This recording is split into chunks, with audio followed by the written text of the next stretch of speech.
یہ ویڈیو صرف تعلیمی اور معلوماتی مقصد کے لیے ہے۔ میڈیا سٹار ورلڈ کسی بھی قسم کی ہنسا، نفرت یا تعصب کی حمایت نہیں کرتا۔ ہلو، نمسکار، آداب، ست سری اکال اور السلام علیکم۔ میں ہوں محمد احمد کاظمی، لے کر آیا ہوں خاص ایپیسوڈ۔ آپ کا خیر مقدم، ویلکم اور سواگت ہے۔ میڈیا سٹار ورلڈ لگاتار آپ کو خبریں، وشلیشن، انالیسس اور کچھ خاص ایپیسوڈز کے ذریعے گہری معلومات فراہم کر رہا ہے۔ آج کا خاص ایپیسوڈ موجودہ دنیا کی حقیقت سمجھنے میں ضرور مددگار ثابت ہوگا۔ دنیا کی سیاست اکثر بڑے نعروں، اونچے اصولوں اور ڈیموکریسی اور ہیومن رائٹس کی لفاظی سے سجی رہتی ہے، لیکن جب اصلی امتحان آتا ہے تو ان نعروں کے پیچھے چھپی طاقت، دباؤ اور فائدے کی سیاست بے نقاب ہو جاتی ہے۔ آج کے دور میں اس حقیقت کی سب سے سخت اور بے باک مثال بن چکا ہے ڈونلڈ ٹرمپ کی فارن پالیسی کا اصول، جسے مڈل ایسٹ آئی کے جرنلسٹ الین گیبن نے دو ٹوک الفاظ میں بیان کیا ہے: مانو یا بھگتو۔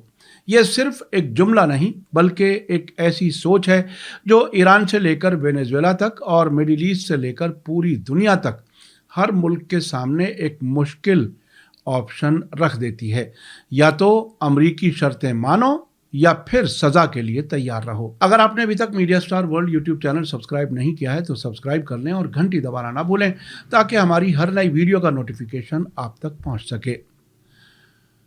سب سے پہلا سوال ہے کہ ایران پر حملہ کیوں ٹلا؟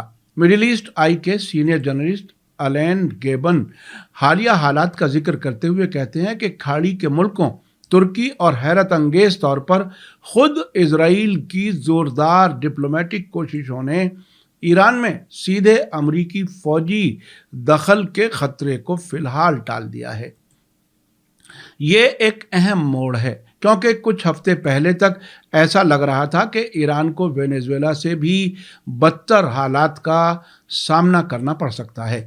ڈونلڈ ٹرمپ کا یہ بیان کہ ایران میں بڑے پیمانے پر قتل عام نہیں ہوگا اور ہتیائیں رک گئی ہیں، یعنی جو ان کے مطابق پروٹیسٹ کرنے والوں کو ایرانی سرکار پھانسی دینے والی تھی، وہ رک گئی ہیں، اس بات کا اشارہ دیتا ہے کہ واشنگٹن نے کم سے کم ابھی کے لیے کھلی جنگ سے قدم پیچھے کھینچے ہیں۔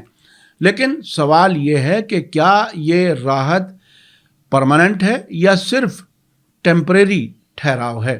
الین گیبن اس طرف اشارہ کرتے ہیں کہ یہ نرمی دراصل ایک منوویگیانک چال یعنی سائیکولوجیکل ٹرک بھی ہو سکتی ہے۔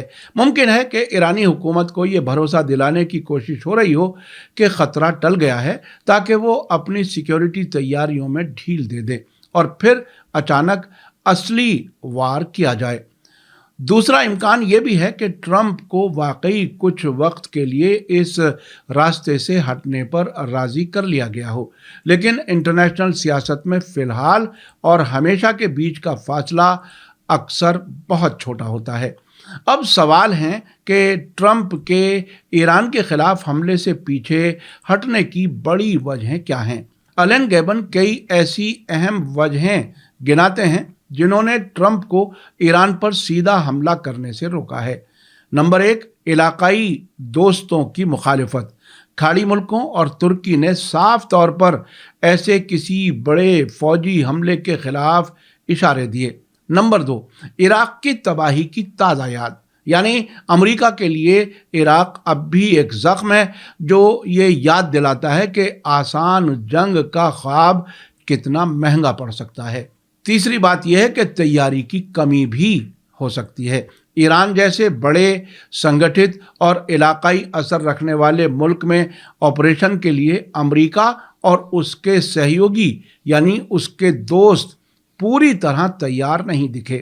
چوتھی بات یہ کہ علاقائی انسٹیبلٹی، استھرتا کا خطرہ بہت زیادہ ہے، خاص کر لبنان اور پورے مڈل ایسٹ میں حالات بے قابو ہو سکتے ہیں۔ نمبر 5، مشن کریپ، ایک محدود آپریشن کا دھیرے دھیرے ایک انتہین جس کا کبھی خاتمہ نہیں ہوتا ایسی جنگ میں بدل جانا، یہ بھی اس کی وجہ ہو سکتی ہے۔ छठी बात ये कि अंजाम के सिलसिले में गैर यकीनी हालत है। ईरान के बाद क्या, कौन हुकूमत संभालेगा, कोई ठोस जवाब मौजूद नहीं है। 7वें नंबर पर अगर कहा जाए तो अपोजिशन की वहां कमी मौजूद है। ट्रंप ना तो ईरान के आखिरी शाह के बेटे रजा पहलवी को संजीदा ऑप्शन मानते हैं, ना ही उन पर भरोसा करते हैं, जो लॉस एंजलिस से प्रोटेस्ट को लीड करने का दावा कर रहे थे। एलन गैबन का कहना है कि ट्रंप का फैसला सिर्फ फॉरेन पॉलिसी से तय नहीं होता, बल्कि घरेलू सियासत भी इसमें बड़ा रोल अदा करती है। ईरान पर हमले का मतलब होता तेल की कीमतों में उछाल, जिसका सीधा असर अमरीकी वोटर्स पर पड़ता, खासकर मिड टर्म इलेक्शन से पहले, जो इसी साल के आखिर तक होने वाले हैं। मिड टर्म इलेक्शन कांग्रेस के होंगे, जो बहुत ही अहम समझे जा रहे हैं ट्रंप के लिए। इसके अलावा ट्रंप के अपने करीबी हलकों में भी ईरान को लेकर गहरे इख्तलाफात हैं। दिलचस्प बात यह है कि डेमोक्रेट और रिपब्लिकन दोनों पार्टियों में भारी बहुमत ईरान में सीधे फौजी हमले के खिलाफ रहा है। ये एक गैर मामूली मौका है जब अमरीकी सियासत में इतने बड़े पैमाने पर सहमति देखने को मिल रही है। अब चलते हैं इसके दूसरी तरफ। वेनेजुएला मॉडल का जिक्र करते हुए एलन गैबन कहते हैं कि ट्रंप शायद ईरान के लिए वही रास्ता पसंद करते हैं जिसे वेनेजुएला हल कहा जा सकता है, यानी पहले फौजी ताकत और धमकियों का दिखावा, फिर तेजी से तनाव कम करना। ये स्ट्रेटेजी नई नहीं है। जून 2025 में ईरान के खिलाफ बमबारी के हमलों में भी ट्रंप ने यही किया था। धमकी दो, हमला दिखाओ, फिर बातचीत का दरवाजा खोलो। यही पैटर्न रूस यूक्रेन जंग और यहां तक कि ग्रीनलैंड जैसे मामलों में भी नजर आता है। इस स्ट्रेटजी के पीछे एक छुपा हुआ वादा है। दुश्मन हुकूमत को जिंदा रहने दिया जाए, बशर्ते वो सहयोग करे, कोऑपरेट करे, या कम से कम अमरीकी और इजरायली इंटरेस्ट के लिए अब खतरा ना बने। दुनिया भर के बहुत से एक्सपर्ट्स की राय है कि ट्रंप एक बिजनेसमैन की नज़र से दुनिया को देख रहे हैं। एलन गैबन का कहना है कि डोनाल्ड ट्रंप सबसे पहले एक कारोबारी हैं। उनके लिए हिसाब किताब सीधा है। एक सख्त तानाशाही लेकिन स्टेबल हुकूमत के साथ डील करना एक गैर यकीनी, महंगी और लंबी जंग से कहीं बेहतर है। यही वजह है कि खाड़ी के मुल्क भी अपने प्रैक्टिकल और कभी कभी सनकी सोच के बावजूद शायद ऐसी हालत को तरजीह देंगे जहां ईरान इतना कमज़ोर हो जाए उनके मुताबिक कि वो अब कोई यकीनी खतरा ना रहे, राजनीतिक, आर्थिक या फौजी, लेकिन अंदरूनी तौर पर हुकूमत में कायम रहे। इससे एक ऐसी डेमोक्रेसी के उभरने का खतरा भी टल जाएगा जो उनकी अपनी आवाम के लिए मिसाल बन सकता है। अब सवाल ये उठता है कि इजराइल की असली प्राथमिकताएं और प्रायोरिटीज़ क्या हैं। एलन गैबन लिखते हैं कि ईरान और इजराइल के बीच जहरीली बयानबाजी के बावजूद तेल अवीव की असली तवज्जो 2 पॉइंट्स पर फोकस हैं। ईरान के न्यूक्लियर प्रोग्राम को बेअसर करना और उसकी बैलिस्टिक मिसाइल सलाहियत को इस हद तक तोड़ देना कि वो वजूद के लिए खतरा बाकी ना रहे। पिछले जून में अमरीकी और इजरायली हमलों की एक सीरीज के बावजूद ये अब भी साफ नहीं है कि ईरान को असल में कितना नुकसान पहुंचा है।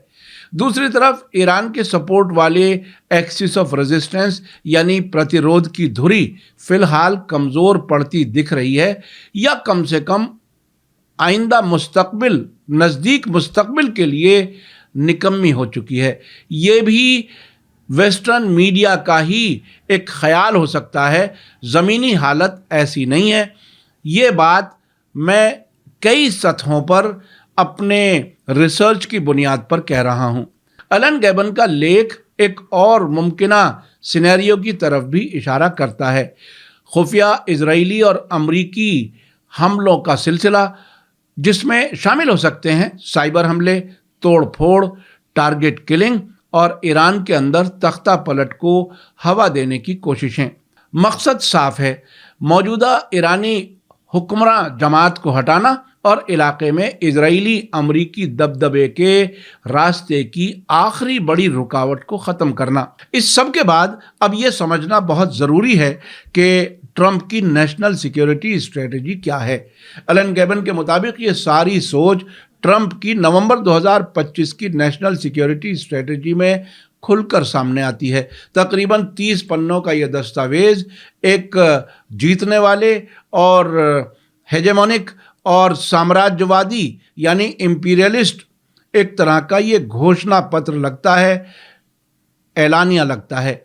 एक तरफ ये कहता है कि अमेरिका हर जगह दखल नहीं देगा, दूसरी तरफ जोर देता है कि जहां जहां अमेरिकी इंटरेस्ट हैं वहां वाशिंगटन का दबदबा होना चाहिए। ग्लोबल दबदबे से इनकार करते हुए भी ये दस्तावेज दुनिया के ज़्यादातर हिस्सों में अमेरिकी हाथ फैलाए रखने को जायज़ ठहराता है।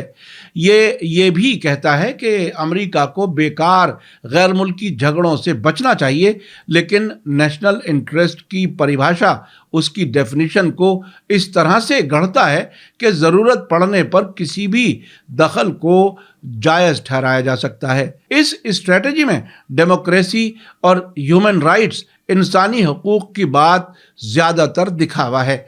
मिडिल ईस्ट को भले ही कम प्रायोरिटी वाला इलाका बताया जाए, लेकिन इसका मतलब ये नहीं कि वहाँ के मुल्कों की संप्रभुता, सॉवरेनिटी को मान्यता दी जा रही है।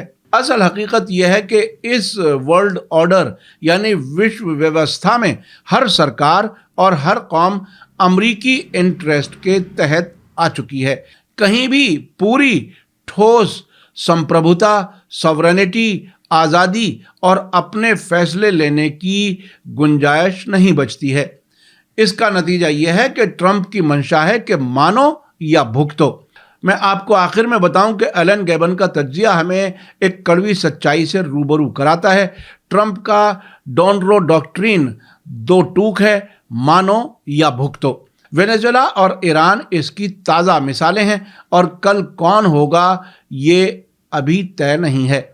आखिरी सवाल यही है, क्या दुनिया इस दबाव की सियासत को खामोशी से कबूल करती रहेगी या फिर कभी ऐसा लम्हा आएगा जब मुल्क ताकत के बजाय इंसाफ, बराबरी और आपसी इज्जत के उसूलों पर अपने रिश्ते तय कर सकेंगे। आज का एपिसोड आपको कैसा लगा कमेंट्स में ज़रूर लिखें। इसी के साथ मुझे दीजिए इजाज़त। थैंक यू, धन्यवाद, शुक्रिया। जय भारत, जय हिंद। हमारे चैनल मीडिया स्टार वर्ल्ड को सब्सक्राइब कीजिए और बेल आइकॉन दबाइए ताकि हमारी हर नई वीडियो का नोटिफिकेशन आपको सीधे मिलता रहे। अगर आपको हमारी खबरें पसंद आती हैं तो उन्हें अपने व्हाट्सएप, इंस्टाग्राम, फेसबुक और ट्विटर अकाउंट्स पर शेयर करना ना भूलिए ताकि और लोग भी हकीकत से वाकिफ हो सकें।